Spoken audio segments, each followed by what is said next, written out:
हम लोग रिलीजन के बारे में डिस्कस करने वाले थे, लेकिन एक इम्पॉर्टेंट टॉपिक रह गया था, तो पहले उसको कवर करते हैं। ये है मैक्स स्कॉलरशिप के बारे में। ठीक है, इसका फुल फॉर्म है ministry of education, culture, sports, science and technology. इसको जापानी भाषा में बोलते हैं मोम्बुगाकुशो, मोम्बुगाकुशो। ठीक है, ये बोलते हैं इसको जापानी भाषा में। तो इस स्कॉलरशिप का एम सिर्फ इतना सा होता है कि हर देश में से कुछ अच्छे बच्चों को चुनना कि वो कैसे उनके देश और जापान देश में अच्छा संबंध बना सकते हैं। सिर्फ जापान ही नहीं, जापान में रह रहे दूसरे देश के लोग, चाइनीज़ हो सकते हैं, कोरियन हो सकते हैं, बांग्लादेश से कुछ हो सकते हैं, कुछ पाकिस्तान से हो सकते हैं, कुछ अमेरिका से हो सकते हैं, कुछ थाईलैंड से हो सकते हैं। तो इन देशों के जो लोग हैं इनसे कैसे अच्छा संबंध बनाते हैं, अच्छा नेटवर्क कैसे बना सकते हैं ये, और आपका जो देश और जापान जो देश है, आप कैसे इन दोनों देशों को कंट्रीब्यूट कर सकते हैं, योगदान दे सकते हैं। ठीक है, ये इनका एक मोटिव होता है और ज़्यादा कुछ नहीं। बाकी पढ़ाई तो आपको करनी ही है, आप वहाँ जाके पढ़ाई करोगे तो आपको पढ़ाई करनी है, साथ में ये काम भी करना है। और ये जो रिसर्च स्टूडेंट है, अंडर ग्रेजुएट है, ये आपको खुद से खोल खोल के देखना पड़ेगा, खोल खोल के इसको पढ़ना पड़ेगा। ठीक है, नहीं भी हो पाएगा तो कोई बात नहीं, मैं वीडियो बना दूंगी, आप बस कमेंट कर दीजिएगा तो मैं वीडियो बना दूंगी।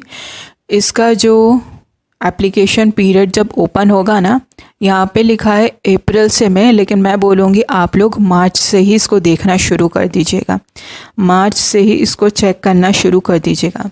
और इसमें एक रूल है कि जो पहले आएगा उसका पहले एप्लीकेशन लिया जाएगा, मतलब उसका पहले फाइल डॉक्यूमेंट वगैरह खोला जाएगा जो पहले आएगा। ठीक है, तो कोशिश करिएगा कि आपका जो है एप्लीकेशन जो है आप पहले भेजो। अपन लोग बात कर रहे थे रिलीजन की, कल्चर की, तो एक टर्म है एथनोग्राफी। ये एंथ्रोपोलॉजी का ही एक ब्रांच होता है। तो एथनोग्राफर का ये कहना है, उन्होंने ये बताया है कि भारत में सबसे पहले नेग्रिटो का पता चलता है। ये कुछ अंडमान, कुछ तमिल भाषा इलाकों में और कुछ असम के किरात इलाकों में पाए जाते हैं। इनके बाद ऑस्ट्रिको को प्राचीन माना गया है। ऑस्ट्रिको के बाद किरात लोगों को पुराना माना गया है। उसके बाद द्रविड़ लोगों को प्राचीन माना गया है। और कई इतिहासकार और भाषा वैज्ञानिकों का ये मानना है कि जो इंडस वैली सिविलाइजेशन है, जो हड़प्पन सिविलाइजेशन है, वो ऑस्ट्रिक द्रविड़ लोगों की सिविलाइजेशन है। और जो संथाल लोगों की जो लिपि है, गोंड लोगों की जो लिपि है, और पाली भाषा में जो धम्म लिपि है, इन तीनों लिपियों से कोशिश की गई है हड़प्पन सिविलाइजेशन की लिपि पढ़ने की। हड़प्पन सिविलाइजेशन की लिपि और इन तीनों की जो लिपियां हैं, गोंड है, संथाल है और पाली है, पाली में धम्म लिपि है, इन तीनों से और हड़प्पन सिविलाइजेशन की जो लिपि है वो मिलती जुलती है। इतिहास में अपन थोड़ा सा पीछे चलेंगे, Harappa civilisation, Indus valley civilisation की तरफ। तो यहाँ पे आप लोग स्वास्तिका देख रहे होंगे, और भी कई सारी चीज़ें मिली हैं, सील वगैरह मिली है। तो ये जो चीज़ें हैं ना, ये बहुत ही छोटी छोटी हैं। स्वास्तिका जो है ना बहुत ही छोटी है, इसका शेप, आकार जो मिला है वो बहुत ही छोटा है। तो इसका क्या इतिहास है मैं बताती हूँ आपको।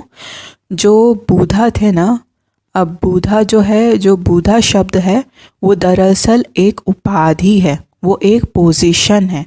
मैं बुद्धा से गौतम बुद्धा की बात नहीं कर रही हूँ, बुद्धा से मैं उस बुद्धा की बात कर रही हूँ जिसने 4 आर्य सत्य को जान लिया, जिसको ज्ञान की प्राप्ति हुई, जिसने बुद्धत्व को प्राप्त किया। मैं उस बुद्धा की बात कर रही हूँ जिसको लोगों ने भी माना, देश विदेश के लोगों ने भी माना कि हाँ, इस इंसान को ज्ञान की प्राप्ति हुई, और उसे विश्व गुरु बोला। आपने ये विश्व गुरु शब्द पहले भी कई बार शायद न्यूज़ वगैरह में सुना हो या किसी और इंसान से सुना हो, जो प्राचीन काल में अपने देश को विश्व गुरु नहीं बोलते। दरअसल देश कैसे विश्व गुरु होगा, देश के लोग विश्व गुरु होंगे ना, तो बुद्धा को विश्व गुरु बोला गया था। अब ये जो 4 श्रेष्ठ जो सत्य है ना, मैं आपको बताती हूँ ये क्या है। ये 4 श्रेष्ठ सत्य या 4 श्रेष्ठ ज्ञान बोल सकते हैं इसको, कि पहला जो है दुख है, जन्म दुख है, बुढ़ापा दुख है, बीमारी दुख है, मौत दुख है, जिनको हम पसंद नहीं करते उनसे मिलना दुख है, जिनको हम पसंद करते हैं उनसे बिछड़ना दुख है, इच्छा अनुसार जो चीज़ें हमको नहीं मिलती वो दुख है, और उस दुख का कारण भी है। कारण क्या है? तृष्णा हो सकता है कारण, सुख की तृष्णा, शक्ति की तृष्णा या जन्म की तृष्णा। और दुख का निवारण भी है, तृष्णाओं को बुझाना, तृष्णाओं को ख़त्म करना। और इसके लिए मार्ग दिया गया है जिसको बोलते हैं अष्टांगिक मार्ग, इंग्लिश में बोलते हैं 8-fold path। ये अष्टांगिक मार्ग कुछ इस तरह है। पहला है सही समझ, सही विचार, सही वचन, सही शारीरिक क्रिया, सही आजीविका, सही दिशा में कोशिश, सही सावधानी, सही ध्यान, सही ध्यान। जब बुद्धा को बुद्धत्व की प्राप्ति हुई, उन्हें सत्य का ज्ञान हो गया, तब उन्होंने यह निर्णय लिया जो उनको जो सत्य का ज्ञान हुआ है ये सभी को पता होना चाहिए, ये वो फैलाना चाहते थे और उन्होंने ये किया भी। उन्होंने सारनाथ में अपने 5 शिष्यों, 5 भिक्षुओं को यह पहला उपदेश दिया, पहला ये शिक्षा दिया उन 5 को, जिसको धम्मचक्कपवත්තन सूत्र भी कहा जाता है। और इसी के अंदर 4 आर्य सत्य की शिक्षा भी शामिल थी। तो अब अपन आते हैं, ये सामने जो अपन को 5 सीलें दिख रही हैं, जो बाएं तरफ की जो सीली है, सीली बोल रही हूँ, बाएं तरफ की जो सील है ना, ऊपर वाली सील, उसमें आपको एक चक्र दिखाई दे रहा होगा, ठीक है। तो ये जो चक्र है वो आगे जाके 8 में, यहाँ पे अभी 6 तीलियाँ हैं, लेकिन आज अपन को 8 तीली मिलेगा। जो बुद्धा थे, गौतम बुद्धा, उन्होंने 2 और तीलियाँ इसमें जोड़ दी थी। गौतम बुद्धा ने, जो बुद्धा थे, जो आखिरी के जो थे, इन्होंने 2 तीलियाँ और जोड़ दी थी, तो ये 8 तीलियाँ बन गई, ठीक है। और इन्होंने कोई ऐसा कोई नया चीज़ खड़ा नहीं किया, यही पुराना जो चीज़ था ना, बस उसमें कुछ चीज़ें ऐड कर दी हैं, कुछ चीज़ें और आगे कर दी हैं, लगा दी हैं। अब अपन देखेंगे कि इंडिया से क्या क्या चीज़ें बाहर गई थी। ये जो आप पिक्चर देख रहे हो ना, ये है ना जापान के टोक्यो शहर में है, टोक्यो शहर के म्यूज़ियम में है। ये इंसान के जो ये स्टैच्यू के हाथ में जो आप त्रिशूल देख रहे हो ना, ये त्रिरत्ना है, त्रिशूल है, और इसको जापानी लोग बोलते हैं सांबो, सांबो बोलते हैं जापानी लोग इसको। उसके बाद जो नेक्स्ट इमेज है, जो नेक्स्ट पिक्चर है, वो है स्वास्तिका की।